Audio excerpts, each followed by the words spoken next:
السلام عليكم ورحمة الله تعالى وبركاته. اللهم صل وسلم وبارك على سيدنا محمد وعلى آله وصحبه أجمعين.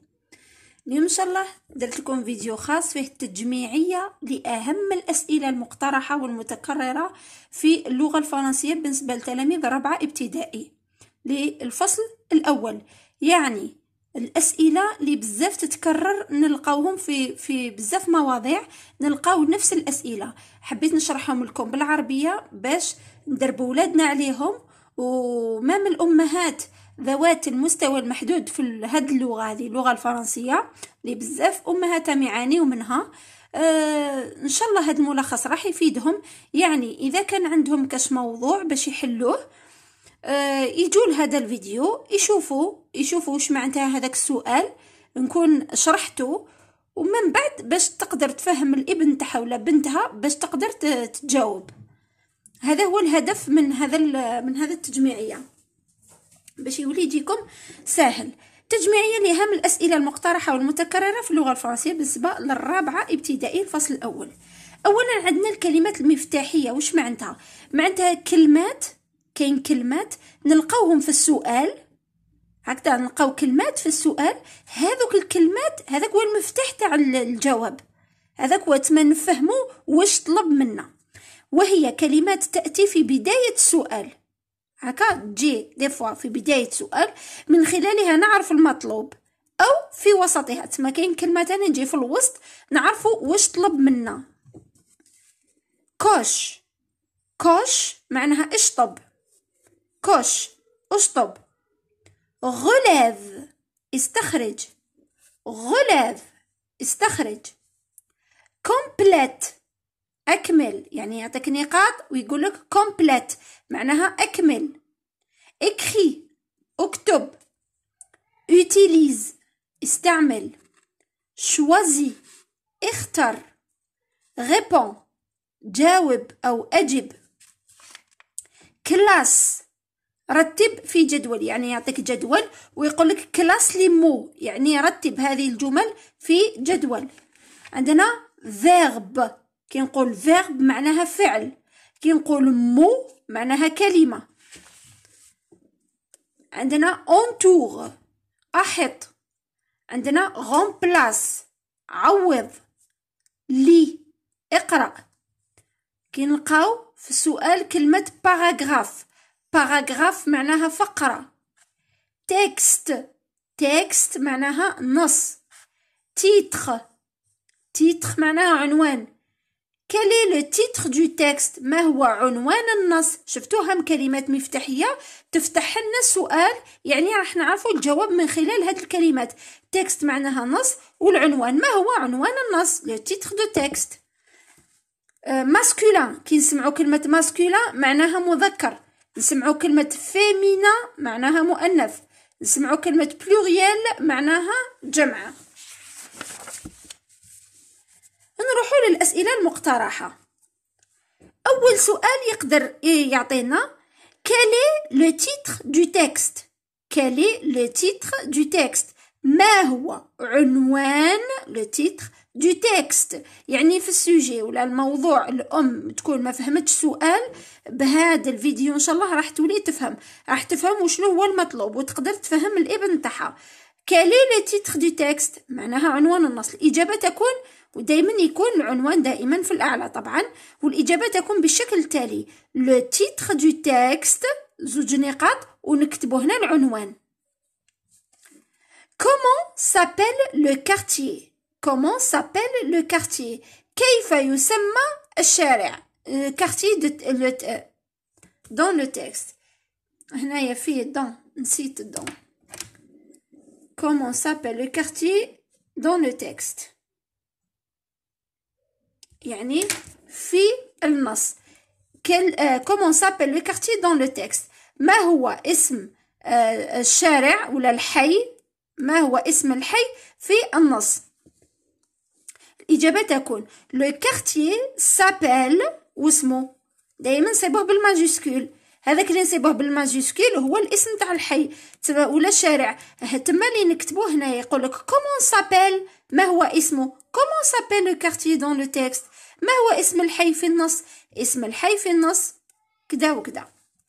او ابيت امين، يجي ايضا سؤال واحد اخر، او ابيت امين، انا امين. هذا عطيت لكم مثال، دي فوا يطيح لكم ماسينيسا، دي فوا يطيح لكم لينا، دي فوا سا ديبون الاسم اللي حيطيح. هذا مثال فقط. يقول لك او ابيت امين، اين يسكن امين، ولا اين تسكن لينا، ولا الى اخره، اين يسكن ماسينيسا. واش نجاوبو؟ نقولوا امين، نبداو بالاسم تاع الانسان اللي سالونا عليه، نبداو به، ومن بعد نروحوا للفعل ابيت، ابيت لو كارتيي، ونكتبوا الاسم تاعو واسمو هذاك الشارع. où se trouve sa maison، où se trouve sa maison، où معناها أين، se trouve sa maison أين توجد، يعني توجد عفوا، أين توجد، أين يوجد منزله، ولا الموقع تاعها. تما نقولوا exact الدار وين يسكن، نقولوا sa maison منزله se trouve يتواجد، نكتبوا en face ولا près de ولا pas loin de. en face مثلا l'école مقابل المدرسة، près de la mairie بقرب البلدية، pas loin de ليس ببعيد عن زعما لا موسكي المسجد. هنا نكتبوا معلم مكاني، يعني sa maison se trouve منزله يتواجد، هكا تكون الإجابة كي نلقاو où se trouve sa maison نجاوبو sa maison se trouve، نبداو بهذه sa maison se trouve، نقولو en face. ça dépend فين التكست، نجبدوها هذه من النص ماشي من راسنا، نروحو وين مكتوبة se trouve، وين نلقاو se trouve واش كاين موراها، واش كاين موراها، هذاك هو الموقع. en face مقابل، près de، ونكملوا ماشي انا كي درت لها هكا معناتها تكملي، ça dépend المنزل هذا امام شنو يقع. عندنا complète اكمل، امين habite le quartier، نكتب اسم الشارع الذي اخترناه، يعطينا 1 2 3، يقول لك اكمل معناتها complète. امين habite le quartier، وش من الكارتيه، نخيروا 1 ولا 2 ولا 3 ونكتبوا اسم الشارع هنايا، طبعا من النص. يعطينا 3 اقتراحات ونختار على حسب ما كتب في النص. عندنا كوش لا بون ريبونس، كوش قلنا كوش معناها اشطب، كوش لا بون ريبونس يعطينا 3 اقتراحات، كوش معناها اشطب. شوازي لا بون ريبونس، اختر الجواب الصحيح، يعطينا ايضا 3 اقتراحات او اقتراحين وحنا نختاروا الجواب الصحيح. انتور لا بون ريبونس، احيط على الاجابه الصحيحه، يعني ايضا يعطينا 3 اقتراحات وحنا نديروا دائره على الاجابه الصحيحه. اكري لا بون ريبونس، اكتب الاجابه الصحيحه، يعني ايضا يعطينا 3 اقتراحات ونخيروا الاجابه الصحيحه هي اللي نكتبوها. هذه اولا واش يجي تسمى في كومبريهنسيون دو ليكري، في الاول في البناء الفكري. الان دو ايضا بالنسبه للبناء الفكري. ثانيا ريبون باغ فري او فو، طيحنا هذه ريبون باغ فري او فو، يعني اجب بصحيح او خطا. دائما من النص، من النص، هذو كامل اسئله بناء الفكري من النص. دائما من النص، نتبع الجمله كما كتبت، تسمى هذيك الجمله اللي مدهنه باش نكتبوا فغي ولا فو، نتبعوا نفس الجمله، نلقاوها نفس الجمله في النص ونبحث عنها في النص. ان وجدت، اذا لقيناها كما هي مكتوبه فنكتب فغي معناها صحيح. ان لم توجد، تسمى كاينه كلمه مخالفه، كلمه زايده، كلمه مبدله، اذا لقيناها كما انت فوه، ماشي زعما تلقاو نفس الكلمات. المهم لما لقيتوا حاجه زايده فيها ولا فيها نفي، نو با ولا هو اكد لك وفي النص كاين النفي، هنايا نكتبوا فو، صافي فغي معناها صحيح، فو معناها خطا. عندنا ثالثا remplace le nom souligné par un pronom. remplace le nom، عوض الكلمة المسطرة souligné par un pronom بضمير. عندنا مثال أمين mange une pomme، أمين يأكل تفاحة. عطانا كلمة وسطرنا تحتها، كي يسطرنا تحتها معناها نعوضوه بضمير. عندنا أمين.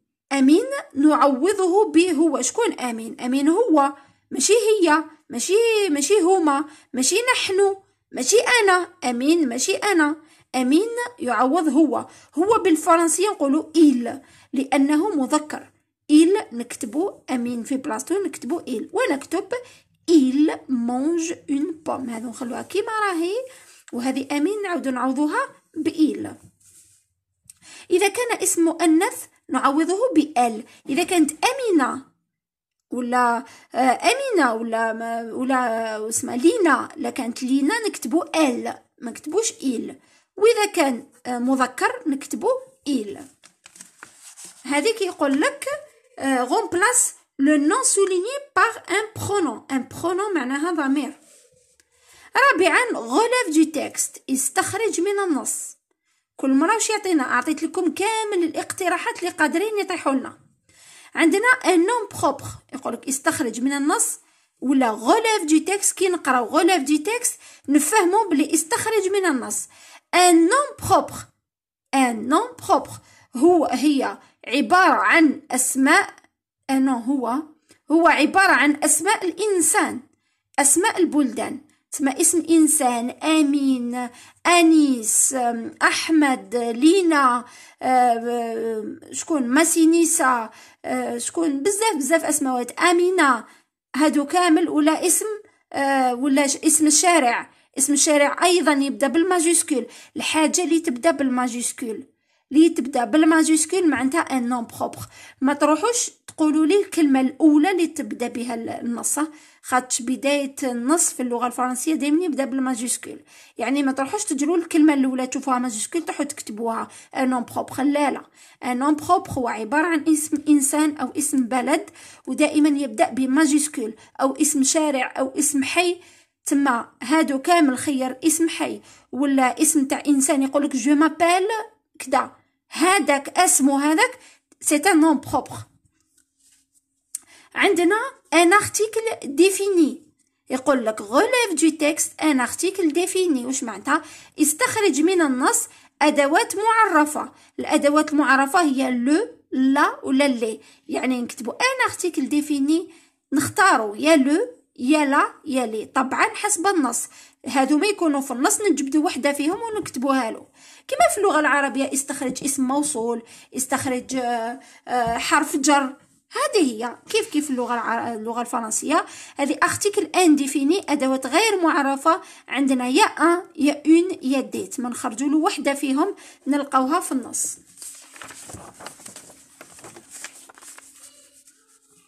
عندنا relève du texte نفس الشيء، استخرج من النص.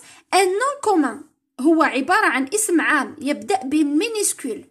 nom commun يبدأ بالمينيسكول، حرف صغير. بصح لا ننسى الأداة المعرفة والغير معرفة. يعني ماشي بك تشوفوا أي كلمة فيها تبدأ بالمينيسكول تروحوا تجروا ديروها non commun. لا، لازم يكون مسبوق بأن ولا لو ولا لي ولا اون. لي نشوفوها هنا كيما ان كارتيي، هذا سي ان نون كومون. لو ليكول ال ابوستروف، ليكول ايضا سي ان نون كومون. وشنو تاني؟ لا ميري، البلديه تبدا باللا. المهم تبدا باداه، تبدا بادوات المعرفه والغير معرفه اللي هما ان اون دي، لا لو و لي و ال ابوستروف. هذا هو لو نون كومون.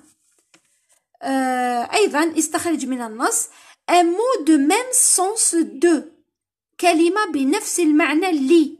يعطيك الكلمة ويقولك اشرحها لي. تما هنايا تساوي كلمة، كلمة تساوي كلمة. لو سينونيم دو مو نفس الشيء، كلمة تساوي كلمة.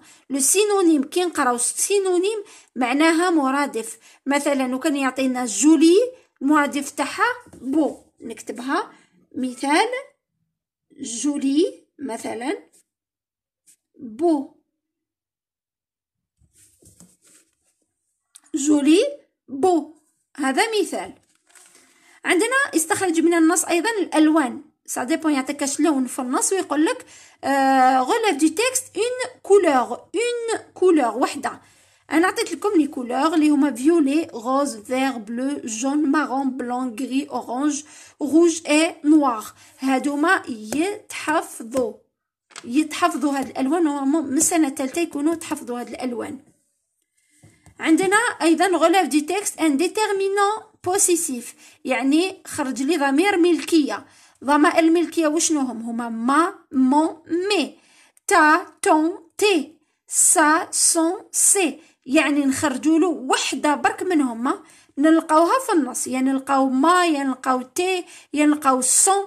المهم هذا هو كي نلقاو ان ديتيرمينون بوسيسيف ولا ان برونون بوسيسيف، معناها نجبدوا له ضمير ملكيه واحد يكون في النص، نستخرج من النص واحد من هذه الضمائر.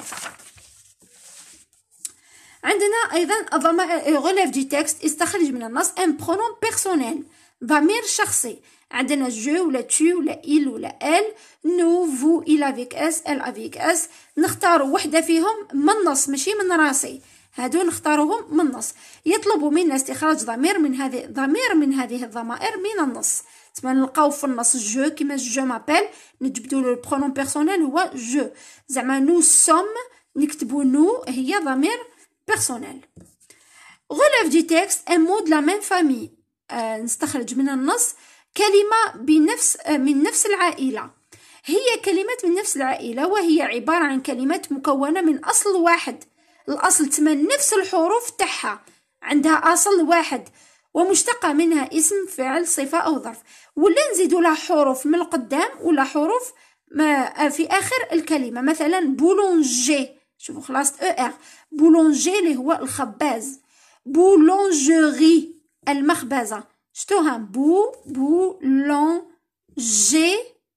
بصح حنا زدنا الاي او. المهم يزيدوا حرف ولا زوج، يا من القدام يا مور الكلمه، يا هنايا يا مور الكلمه. هذاك هو انو د لا ميم فامي. المهم لازم يكون نفس الاصل تاع الكلمه، من نفس الكلمه تتعاود، يضيفوا لها بعض الحروف فقط، نفس الحروف مع اضافات صغيره فقط، تسمى مو د لا ميم فامي، كلمات من نفس العائله. مثل ايضا جاردان بستان، جارديناج. كيف نكمل. واش كنت حنهضر ورحت فيها شويه. المهم هنايا فوالا نكملوا. غلاف دي تكست فراز ديكلاراتيف، جمله اخباريه، فراز ديكلاراتيف، جمله تبدا بماجيسكول وتنتهي بنقطه. جمله تبدا بالماجيسكول وتنتهي بنقطه، سي اون فراز ديكلاراتيف. وفراز انتيغروغاتيف هي جمله تحتوي على علامه استفهام. كل جمله تحتوي على علامه استفهام هي فراز انتيغروغاتيف. نكملوا هذه. كلاس لي نون سويفون دون لو تابلو، رتب الكلمات التاليه في جدول. يعطينا جدول ويقول لك، يعطيك كلمات ويقول لك رتبيهم. دي فوا يعطينا لي نون ماسكولين، معناها نكتبوا اسم مذكر اللي يبدا بان ولا لو ولا ال ابوستروف، معناها نحطوه وين مكتوب ماسكولين. نون فيمينان يبدا بان لا ولا ال ابوستروف، كي نصيبوهم معناها سي ان نون فيمينان. عندنا سينغولير معناها المفرد، يبدا بان ولا اون ولا لو لا ال ابوستروف، كي نصيبو كلمات هكاك وعطانا سينغولير نكتبوها في سينغولير. عندنا بلوريال اللي هو الجمع، يبدا بدي ولا لي. عندنا اون كولور اللي هي لون من الالوان. نتوقف هنايا باش ما نديرلكمش فيديو طويل، على بالي طولت عليكم. باش نكمل لكم ان شاء الله التجميعيه. وهذا هو الجزء الأول، وانتظروني مع الجزء الثاني. وبارك الله فيكم، والسلام عليكم ورحمة الله تعالى وبركاته.